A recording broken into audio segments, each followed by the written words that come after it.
love me, even if it's fake. Guys, sa video na to, sasabihin ko yung 10 reasons kung bakit mas gusto kong tumira sa probinsya. At saka ito yung mga na-observe ko na dahilan kung bakit gusto ng ibang tao tumira sa probinsya. So, simulan na natin guys. Una, itong sariwa yung hangin dun eh. Wala masyadong pollution. Yung dun eh, yung hangin dun sariwa talaga. Yun yung pinakaunang gusto kong dahilan kung bakit gusto kong tumira dun. Sa probinsya kasi less pa yung mga dun eh, mga sasakyan. Kaya yun, yung number one na reason kung bakit mas gusto kong tumira dun. Pangalawa, yung pagkain dun, mas sariwa dun. Kasi karamihan dun, malapit sila sa sa dagat, mga ganun. Malapit sa palayan, mga sariwa kagad yung mga nakakain nila. Hindi kagaya dito sa sa Maynila. Kung saan nanggagaling, transport pa nila ganun. Hindi kagaya dun sa ibang lugar sa probinsya, malapit kagad sila sa dagat. So sariwa agad yung mga pagkain nila. Tapos pangatlo, yung mas doon. Pangatlong dahilan ko doon kaya gusto ko kasi mas mababait yung tao doon sa sa probinsya. Mas madali silang i-approach kaysa sa mga tao dito sa Hindi ko naman sinasabing mas maano yung mga tao dito sa Maynila, pero sa probinsya kasi guys, yung mga tao doon mas madaling lapitan, mas madaling i-approach. Kumbaga mas mababait sila doon, lalo na pag may bagong galing Maynila, mas sila mababait sila talaga sa mga tao, sa mga dayo, mga ganon, sa mga bumibisita sa kanila, mas mababait sila. Tapos pang-apat, pero ito hindi ko alam kung sa ibang lugar ganun din pero doon sa amin, yung pang-apat na dahilan kaya gusto ko doon, hindi masyadong nagmamatter yung pera. Ibig sabihin, kahit wala kang pera doon, okay lang. Basta marunong ka lang magtanim, masipag ka magtanim, hindi ka magugutom doon. Kumbaga doon, pwede kang magtanim tapos aanihin mo lang. Hindi kagaya dito sa Maynila, lahat talaga ng bagay dito, halos bibilihin mo siya. Kung wala kang pambili, wala kang makakain. Hindi kagaya sa probinsya, minsan manghihingi ka lang sa mga kapitbahay mo, mabibigyan ka kagad, ganun. Mga halimbawa, mga tanim, ganun. Halos lahat, hindi naman halos lahat, pero may mga libreng bagay doon. Mga gulay, prutas, ganun, pwede kang mabigyan doon. Mababait kasi yung mga tao doon sa probinsya. Tapos itong panglima.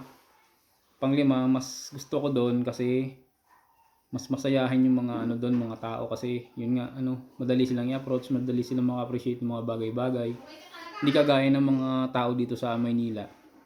Hindi ko nila lahat pero halos lahat gusto nila ng ganito, gusto nila ng ganun, gusto nila ng ganyan. Hindi kagaya sa Maynila, sa probinsya. Kung ano yung meron sila, masaya na sila doon. Maliit na bagay lang, mabigyan mo nga lang sila ng ganito, okay na sa kanila eh. Kumbaga madali silang makontento yung mga taga-probinsya. Gagaya ng mga tao dito sa Maynila, karamihan, hindi lahat karamihan, maraming hinahangad na bagay, lalo ng mga material, mga ganun. Yun ang pagkakaiba nila. Kaya mas gusto kong tumira doon dahil simple lang din yung mga tao doon. Tapos pang-anim, yung mas maraming mga doon guys, mga magandang tanawin. Kumbaga good scenery. Mga mga ilog, mga falls, mga dagat.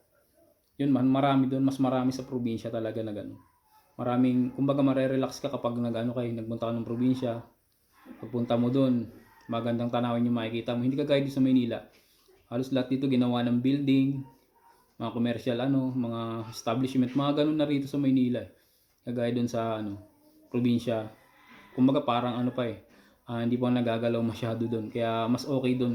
Mas maganda tingnan. Para sa akin lang po yun opinion ko lang naman yun.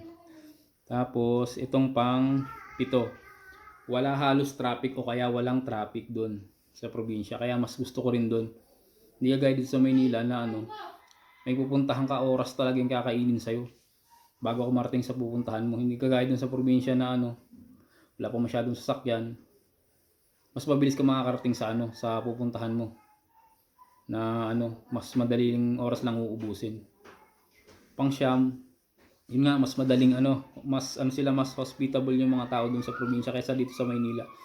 Doon kasi sa probinsya, sa amin, lalo sa amin, pag bagong dating ka doon, lalo sa mga mag-anak ng nanay ko, talagang minsan pag-aagawan ka pa kung sa kakain, sa kanila makakain, sa kanila matulog, mga ganun sa kanila eh.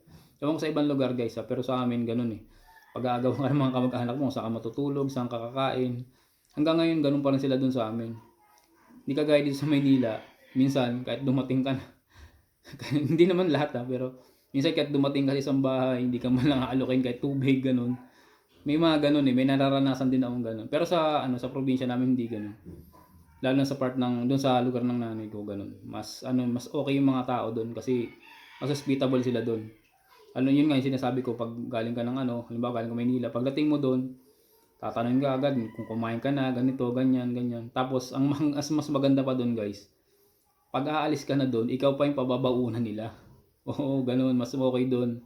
Kaya mas gusto ko do'n. Tapos pang-sampu, yun yung pinakamagandang gusto ko rin do'n, mas mura yung mga bilihin do'n. Kasi nga probinsya do'n. Mas mura yung mga bilihin do'n, mga pagkain, mga halimbawa gulay, prutas, isda, mga gano'n, mas mura do'n. Medyo mahirap nga lang kumita ng pera do'n, pero ayos lang din kasi mas mura naman yung bilihin do'n kaysa dito. Kasi nga do'n, wala masyadong iniintinding tao. Kung ano lang meron sila, kontento na sila do'n. So yun guys, yun yung 10 dahilan kaya mas gusto kong tumira sa probinsya. O kaya yun din yung dahilan na nakikita kong gustong tumira ng mga ibang tao do'n.